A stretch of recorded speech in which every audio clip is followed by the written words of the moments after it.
Here's my treat. I haven't got a trick. No. It's Halloween, but not the Halloween we were expecting. No. We've all got our little additions. Oh, Picked up on the campaign trail today. Look, I've got this Practical especially as well for as you, fashion. Laura, for the 10 o'clock news. What would you like that? Well, it is getting a bit cold out It there on the is, trail. it is, Maybe it is. later. And where's Adam? Where is he? Well, word reaches me. He has been walking the streets today. What? Walking the streets on Halloween in traditional or, well, very Adam dress. Let's have a quick look. He is dressed, apparently, as only Adam could be. As? The withdrawal agreement.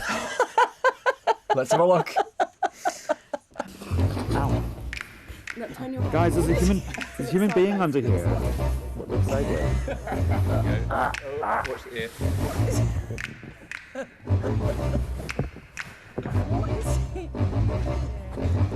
Ta-da! Let's go.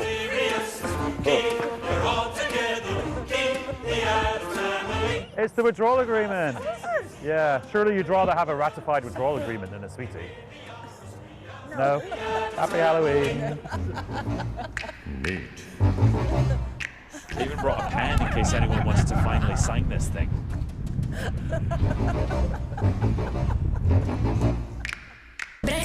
Brexitcast from the BBC. No one's got a clue what Brexit is. Brexit is... I hadn't quite understood the full extent of this. We're particularly reliant on the Dover-Calais crossing. I met Boris Johnson once. The doubters, the doomsters, the gloomsters, they are going to get it wrong again. Remainers and leavers, that's going to end well. A process which I can only describe as a dog's Brexit. Well, it's Chris at Westminster. We're at Westminster and... It's Katia in Westminster, and that's what happens when I'm not with Adam. He needs me back. And He went out of the office like that. Is it? It's the human withdrawal Adam. agreement. That is a work of art. Okay, now. I Yeah. have to somehow get this off. Go on now. then, Let's let's see. go on. I want to watch this. Go on, this I is don't know, it's where not really I'm striptease really music we close. need really Yeah, at this like- point, is it? I hope not. Stripping on late night television. It's a different kind of late night book. There you are. I'm actually, when we saw the costume, I did think, oh, we just did that in the office. But no, but no, in front of all those people he wants to interview at a later stage. That is There you quite are. something. Here. So we've been waiting for Could you tell it was Halloween. me under there? No. So we have been waiting for Halloween for quite a long time, haven't we? We have. Brexitcasters, though, have been doing their thing. Oh, Yes. Because Danny tweeted us this, a Brexitcast pumpkin. Look at that. Now that is a work of art, isn't it? I like Nice one. that. Yeah, I the like Brexit that. cast And they ones got are the slightly font. cheating. Look, with just they're drawn on. It gets better. And they got the font it right, gets which is better. very hard to do in a pumpkin. They got the font exactly right. Yeah, they did, Very, which is very, very, good. very impressive. And Stephen has been in touch as well because his 7-year-old son dressed up as Chris Mason. Oh, Is his name Chris Mason? Dressed up as me. Well, what was meant to happen today, of course, along with Halloween, was Brexit.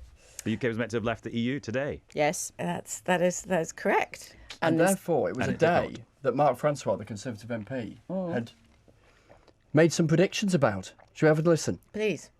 I think if we don't leave on the 31st of October, this country will explode. Well, it's not Well, quite midnight yet, no. so you never know. No, You might be right. no. Midnight in Brussels, 11 o'clock. But, I mean, there's no one dead in ditches. No. No doing or dying, or it's done. I'm really interested to know how much voters are going to be thinking about this, Laura and Chris, because so many promises. That's Marc Francois, but we're talking about the Prime Minister who made some serious pledges over and over and over again about today And the being thing Brexit is, Day. just like last time, all of us lot in the sort of political world have been counting down to a date until about 3 days before the date itself, at which point we've started counting down to another one. So there's the one at the end of January, but then there's also the one 6 weeks ahead of today and a small matter of a general election. That's why we've always had it on a whiteboard in the office, so you can rub it out and start again. I don't know, in answer to your question, how much this is going to play in the election. Now, it's absolutely clear. Jeremy Corbyn, his first big day on the campaign trail today, and part of his stump speech was Boris Johnson. He made this promise, the failure is his and his alone. And Boris Johnson, on his first proper day on the campaign trail, was clear to say it's Parliament's fault. So I think we will have that kind of tit for tat. But I just don't know how much of an impact it's going to have on how people vote in 6 weeks' time, because we live in a world of such volatile politics. I don't think we can sit here tonight and say even what the main 1, 2 or 3 issues will be in this campaign, even though all the conventional wisdom says, of course, it's going to be about Brexit. But who knows what will pop up? What we do know, though, is that Jeremy Corbyn and Boris Johnson both want to run sort of us and them campaigns, or them and us on the other way around. Let's hear from the Prime Minister. After 3.5 years, it was perfectly obvious to me that this Parliament is just not going to vote Brexit through. There are too many people who are basically opposed to Brexit, who want to frustrate it. And so the only thing we can really do now is go to our people, go to the country and say, come on, let's get this thing done. We've got an oven-ready deal, put it in the microwave as soon as we get back after the election on Friday, on the 12th of December. Get it done, and then let's get on with our domestic agenda. He's been out on the campaign trail today, as have I, in Cambridge. He was at Adam Brooks Hospital, where you saw that little clip there, where the shop in the hospital, by the way, furnished me with these very practical gloves for the campaign ahead, both stylistic for today and then practical for the next 6 weeks. They're a bit small, though. I think they might be children's gloves, but anyway, they were good value. Do you know, on Tuesday, when they were still having the votes about whether to have the election, I had proper anxiety, because in the morning it looked like it was nailed on, it was going to happen. So I ordered 3 new jumpers. Bargain jumpers to keep warm on the campaign trail. And then MPs started talking about more amendments, and then it felt like it might not go through. And I said, I've already ordered my jumpers. Anyway, there is a purpose for the jumpers, and Jeremy Corbyn was out on the trail in a marginal seats in London, and then he went off somewhere else. This is what he was talking about this morning. This election is a once-in-a-generation chance to transform our country, to take on the vested interests that are holding people back, and ensure that no community in any part of this country is ever left behind again. So we are going after the tax dodgers, we're going after the dodgy landlords, we're going after the bad bosses, we're going after the big polluters, because we know whose side we, the Labour Party, are on. So we're into an election campaign now. Katja and Adam, how does it look from where you guys are in Brussels? And what do they make of the fact that, here we are in an election campaign? They've always talked about democratic events, but of course we don't know what the outcome might be and where it leaves the Brexit process. Well, I think, first of all, when we heard Boris Johnson there saying, we have to have an election because this Parliament was never going to pass, the Brexit bill, the withdrawal agreement, the newly negotiated Brexit deal, I think that there are quite a few snorts coming from across the rest of Europe, because they'd have liked to see Parliament give it a try, because they saw that, the second reading was, approved by majority. They were really heartened by that. I know Emmanuel Macron was very keen to have an election and to support Boris Johnson in that. But you have to understand, inside the head of Monsieur Macron is his desperation, really, to show Marine Le Pen and her followers that he will never stand in the way of a democratic vote. Don't forget, he stands again and again against the populists in France, if you let me use that word. So he wants to stand clearly to say, I never stood in the way of this Brexit vote. I am not standing in the way at all. But for other EU leaders, they're saying, we've just negotiated a deal. Listen, mate, give it a fair hearing in Parliament before you rush to an election, which, by the way, the EU is not convinced. None of us know how it's going to turn out.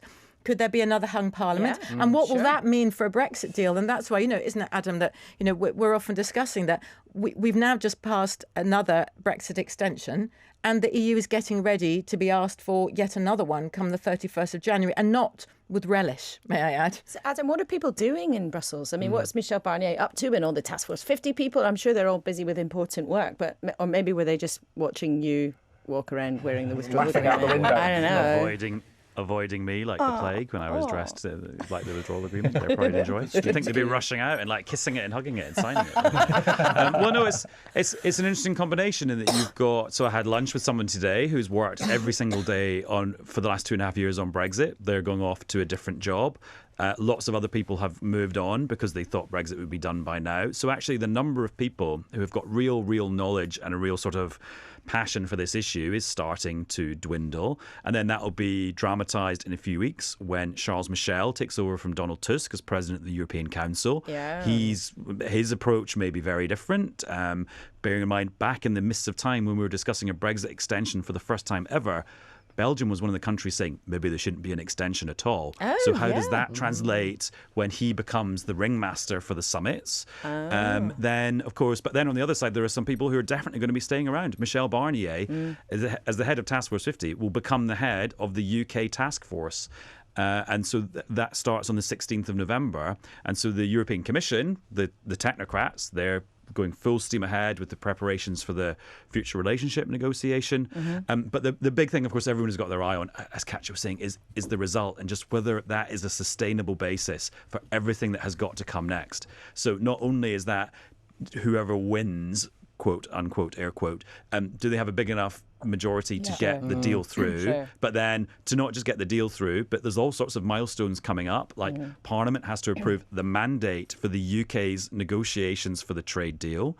Then not even that, you've got then the extension to the transition decision that has to be decided next June, and then there's the years and years and years of other big decisions. And that's why it's somebody winning with a unstable or small majority or whatever, that might no just majority. Be... Or might just finish, it might finish everyone off. No, but even in parenthesis, what's finishing them off before, I mean, Michel Barnier, as Adam said, is galloping off, he's got this new job heading towards him. But whisper it quietly, if there were another request to reopen the withdrawal agreement. And the thing is that I was talking to one of my contacts, and I was saying, when the EU is saying that, along with our extension, we've got a declaration that will accompany it. And I said, so are you going to put in there that you'll never open the withdrawal agreement again? And he sort of, there's a lot of snorting going on in Brussels. He did a quiet snortish and said, well, we could write it. He said we could write it, but it'd be worth as much as it was when we wrote it last time. So no one can rule anything out at this stage. And the interesting thing, listening to you guys talking about the context around the withdrawal agreement and where Parliament might be after the general election and all the rest of it, having been on the road today in Cambridgeshire, is that sense from the Prime Minister, yes, making the case about wanting to ratify the withdrawal agreement and, as he describes it, get Brexit done, or at least get it over this first hurdle, but also his intense focus today on domestic stuff, he called the people's priorities, talking about the NHS, talking about schools, talking about the police, trying to, I guess, learn some of the lessons from the Conservative perspective in terms of what happened last time when Labour were relentless about all of that. Yeah, that's the irony. The Tories do not want this to be a Brexit election. They want this to be an election that allows them to cross the threshold to be able to move on from this. But it is the inability to pass the Brexit deal through Parliament that has caused this election. There will always be a bit of a kind of, sliding doors, parallel universe moment. What would have happened had Johnson carried on getting through the deal in Parliament?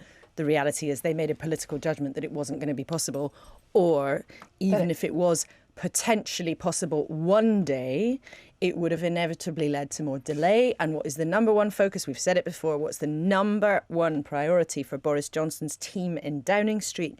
It's actually leaving as soon as they can. And the calculation was, even though they know it's a risky path, that winning an election, they hope, and then getting the existing deal through, zooming it through because they hope to have a majority, was faster and less risky than leaving it to Parliament. But, so now we're in an election, which is the biggest political event of ever, with hugely uncertain outcomes. But even in an election, even with Brexit being on the table as the central issue and all the other issues as well, and the pumpkins, we've got to keep our eyes on the next generation, because who are keeping their eye on us. Yes. Oh, yes. So I've got to introduce you to little Laura, or Layla, to give her a proper name. 9-year-old listener to Brexitcast. Hello, Layla. Hello, Layla. Layla has sent us a fantastic picture, which we can show you now. Which I think is, that is the Laura pose, isn't it? She's been in my wardrobe. I was going to say it's the Laura pose. Got the colours up. And I think the everything about the pose, the arm, and all that, even the hair is quite similar. I think that is. And the do not question what I'm saying. Look, that's also. That's the phrase I was looking for. I am outraged that you might make that kind of suggestion. And I don't ever put my hand on my head. She is also in the podcasting world. Oh, I do know about this. This is great. So we can have a listen. Hi guys, and welcome to Politics Scott. Now we have got some big news and a big star coming right up. You probably won't have heard the news because it was just announced this morning. But we are going to bring you all the hot goss. Oh. And I think she sounds a bit like you, Laura. What, you mean high-pitched and really enthusiastic? and in her podcast Hot Goss, she has got an explanation of what we're about to embark upon, a general election. Oh, good. I could do with one of them. A general election means that the people get to vote for which person we want to be our Member of Parliament, and the most people that vote for a certain, party, they'll become the government. So, we've run out of time there, dudes. Thank you for listening to this week's episode, and we'll hope to see you next week. So what, she's better at timekeeping than us. Yeah, that's what Dino's whispering into our ear. Well, somebody who I noticed had not really been that voluble in the last few weeks, Nigel Farage, leader of the Brexit Party. He's been very, actually, conspicuously quiet, which made me think, what is he up to? Actually, it's because he was working the phones to get a massive guest for his show on LBC, Donald Trump. Yes. You know, you're the President of the United States. I have great relationships with many of the leaders, including Boris. He's a fantastic man, and I think he's the exact right guy for the times. And I know that you and him will end up doing something that could be terrific. If you and he get together, it's unstoppable force. And Corbyn would be so bad for your country. He'd be so bad. He'd take you in such a bad way. He'd take you into such bad places. But your country has tremendous potential. It's a great country. I think it's fair to say it wasn't the spikiest interrogation a president might ever face, yes, but it one heck of a get for LBC. It is, though. But do you remember the fuss when Barack Obama said, "Oh, the UK will go to the back of the queue if you leave the EU and everything," and the fuss about the interfering in an election? That was quite plain speaking, wasn't it? Just now on LBC. And there will be a big fuss about a foreign leader interfering in an election, no question, because it's not actually just on one issue. Donald Trump there condemning Jeremy Corbyn, which actually he's kind of done that before, but to do it now is quite something. And frankly, Labour's probably delighted about that because their voters speaks perfectly to are what not they want to say, exactly. And on the platform today, Jeremy Corbyn was standing condemning Donald Trump wanting to buy the NHS. But also for Boris Johnson, in that context, it's pretty toxic. And he also questioned whether or not the US could do a trade deal with Boris Johnson on the terms he just negotiated with the EU. So it's kind of double difficult for Downing Street. What a terrible alliteration. Double difficult. And in comes the triple, which I can't think of an alliteration for, around the whole question of the Brexit Party and the Conservatives and the extent to which they work together and where they might not stand against each other and all that kind of stuff, which we might hear some sort of ideas around tomorrow. Yeah. Look, Tory Central Office does not want to touch this with a barge pole. There are Tory MPs, and I think a minority of Tory MPs, frankly, who think that in some seats it might help them to have a kind of, not a formal pact, but at the very least a kind of anti-hostility thing. But it's interesting, Adam, a few weeks ago, the Brexit Party was briefing very heavily. They were going to stand everywhere. They had all this money. They had all these amazing candidates. They were going to have this huge impact. And we know this week there's been all sorts of, well, I was going to say rumour, not rumour, there've been a lot of written about disagreements inside the party over the strategy and a suggestion that they might actually only end up really fighting about 20 seats.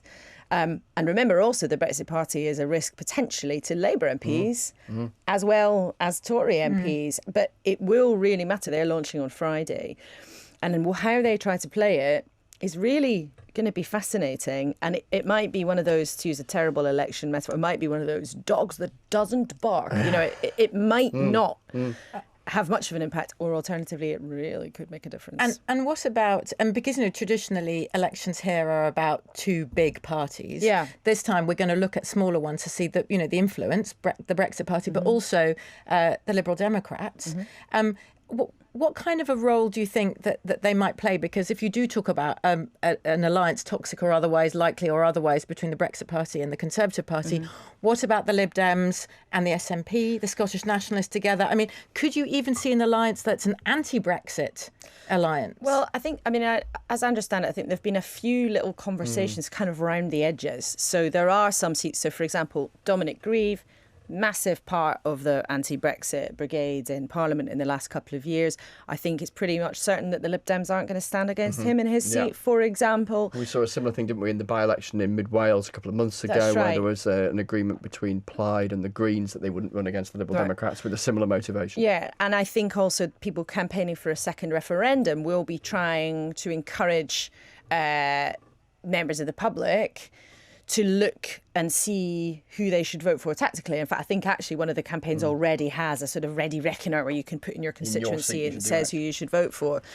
But I think, you know, tactical voting is sort of always one of these things that we talk about at the beginning of a campaign. And well, partly we never know because you can't get inside 30 million people's heads. But also it's not a very British way of voting, is it? You know, we are all about those oppositional big parties. And remember, in 2017, even though people talked about the smaller parties then, it was nearly 80% of people voted for the big two in bigger numbers than they had done forever. But the Lib Dem role this time is going to be really interesting. Adam, you have a little plug to drop in our ear about you jumping on a Eurostar or a plane or whatever and coming over here for a little rebrand coming up. Yeah, so see this logo here, Brexitcast. That first bit is going to be replaced by the word election because we're going to do election cast every single day, Monday, Tuesday, Wednesday, Friday, with your classic Brexitcast on a Thursday. So I'll be in Westminster. It's funny you say that classic. I think it sounds like a bar of chocolate, but that's maybe the difference between you and I. So wherever you get Brexitcast, whatever podcasting platform you use, Election Cast will pop up in your feed. So don't be alarmed; it'll still be us. Actually, we'll still be talking about the stuff we've just talked about now. Yeah. So we should talk briefly, shouldn't we? And you may see us on television as well. Oh, really? Oh, blimey! What, more than once a week? Can we inflict that upon people? Should we talk briefly about, Laura, the people standing down from Parliament? Yeah. Because there's been something of a thing, hasn't there, rumbling in the last few days, particularly about the number of women standing down. Now, some have been pointing out that the number and the proportion isn't necessarily greater than in Parliament's closing of past. But the kind of things that particularly women who are standing down are saying around the whole issue of abuse and social media and the kind of toxic environment, as many describe it at Westminster, is quite striking. It is striking, and I think it is disturbing. And for any of us who work around here, we're all very well aware that it is a problem, and it's been a huge issue for particularly female MPs, but not just female MPs. And people have panic alarms in their houses. People have been sentenced in court for harassing MPs. This is a very real and present danger, actually, for a lot of people. That said, I think one of the things that is also true is the visibility of this stuff. So actually, when a parliament packs up and we go into an election, there's always loads of people that stand down. Of course, yeah. But the sort of age of Twitter and social media, it's also it's all so visible and so out there. I mean, I remember previous elections that you sort of go, oh, you come back afterwards and go, oh, right, okay, but isn't there something about the politics of those standing down that many of those standing down are more either Remainery or soft Brexity, or from the One Nation Conservatives, there's a very large proportion of people standing down. It's certainly true that some household names from that side of the Tory party are going. That is certainly true, categorically. I think we have to kind of wait and see actually because there may yet be more people who are going to stand down. I think we have to wait and see actually once we get the final numbers before we can sort of actually make any definitive tally about who went from which side of the party. That said, there's absolutely a feeling inside the Conservative Party that, all need not apply right now. And those who left, only some are allowed to come back, right? So of the 21 who lost the whip. Or at least stand on a Conservative ticket. Stand on a Conservative ticket. But it sort of all gets... It all gets, because there's so many people involved here, it all gets quite muddy and messy. You know what I was really struck by today, coming back to Westminster, having just only a day out and about on the road, is that when you get off the tube and you walk past Parliament, the atmosphere outside Parliament, I know a lot of the abuse that MPs have suffered is via mail or email or social media or whatever it is, but even just walking past Parliament, and I suddenly thought, gosh, I've got so used to this. I just regarded it as normal. And it was only going out, leaving Westminster, leaving London, going out on the campaign trail for a day. That's all it was, one day. You come back and really struck by how hostile the atmosphere is, just as you're working your way through the crowds in the direction of Parliament, in the direction of the media. It's really quite something which we've almost got used to. I know, really. it's become really normal that you walk along and someone shouts abuse at you. And you just carry on no. because it's normal. But something that has been absent for a long time, terrible segue, Little Britain. Oh. Right. I know this sounds totally random, but it will now make sense when I then say we what could I'm do with about a to laugh. say. Like a handbrake Little turn. Britain is back with a new radio show called Little Brexit, a special one-off for this historic, non-historic moment that's a non-moment. And here is a little bit of Brexit, Little Brexit. We begin our journey at a typical British school. It's assembly, and one of the star pupils is explaining to her fellow classmates exactly what Brexit is all about. No, but yeah, but no, but yeah, but shut up, because what happened was this whole thing happened what I didn't even know nothing about, because we was all in this really boring club called the European Union or something or nothing, which was set up so you could get cheap booze and fags on ferries. But I used to rob it anyway. I used to get a bottle of Malibu and a bottle of Cinzano and hide them down Destiny Wells' bra because everyone knows she's got no jugs. Because one time she was getting off with Jaden Boyle round the back of Lidl and there was French kissing and everything. But you can't do French kissing no more because of the whole Brexit thing.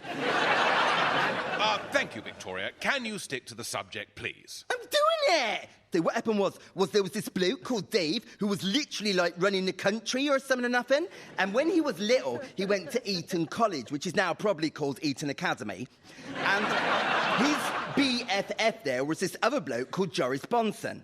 And they done all like posh things together, like croquet and punting and the biscuit game. But don't worry, it's not gay if you don't make eye contact. And then there was this other bloke called Nigel Frog, who started stirring it all up and started going around saying it would be better if there wasn't all these foreigners here, apart from my wife, who is German, she can stay. And Dave was literally like, fine, then I'm going to put it to the people. And then Joris Bonson didn't know whether he wanted to be in the Union or out of the Union. And he was like, no, but yeah, but no, but yeah. And then, of course, we had the vote, didn't we? All right, I'm getting there. God! And then we had the memorandum on whether to stay in or leave the Union. And leave won. And then the next day, everyone woke up and Googled, what is the EU? European Union is a work of genius, isn't it? This is how we should do Brexit cast from now on. But just one thing on the no but, yes but, no but, yes but of Boris Johnson. You know when you were saying earlier that number 10's main priority was when should we best hold the election in order to leave as soon as possible? How can we keep in Downing Street? Like when is it best for us? Surely, because every politician surely is like that. It's like, what's best for me, to remain in my position? Do you know, I think for some of the people in Boris Johnson's operation, actually getting out of the EU is more important than that. What about for the Prime Minister? Well, he decided who to hire and who to put in charge and what approach to take.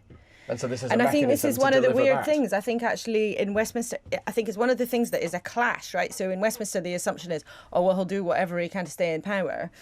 And actually, for some people in his kind of faction, I suppose, and for some MPs, it's whatever to do to get out as quickly as we possibly can. Now, that doesn't mean that there aren't also lots of people thinking, oh, how do you cling on to power? Because actually what happens with prime ministers is once they get there, they hold onto the table and go... Well, show me a prime minister who's not like that, really. But by deciding to go for the election, actually, that is taking a risk with power. They know very well this might not work out. Quick thing about what we should look out for in the next week in terms of Brussels, Katya and Adam. I guess it's a watching brief, is it? In terms of what it is, or they forget they have other things to do, sort of fight over their next multi-annual budget. And this does always link back into Brexit because what happens if the UK is still a member in X amount of months' time? So but the Speaker will be missed, I have to say, in European circles. He became, exactly. And so this was one of these people who everyone loved to imitate. So they'd say, what's going on in politics at home? Order. This was someone that was a very larger-than-life character for Europeans watching what's going on here. Well, shall I say order? Almost as famous as Vicky Pollard. Laura's pitch for the job, going order, and bringing us to a serene conclusion. For once, serene. Happy Halloween. Happy Halloween. Bye-bye. No scary dreams. Goodbye, Britain. Brexitcast. Brexitcast. From the BBC.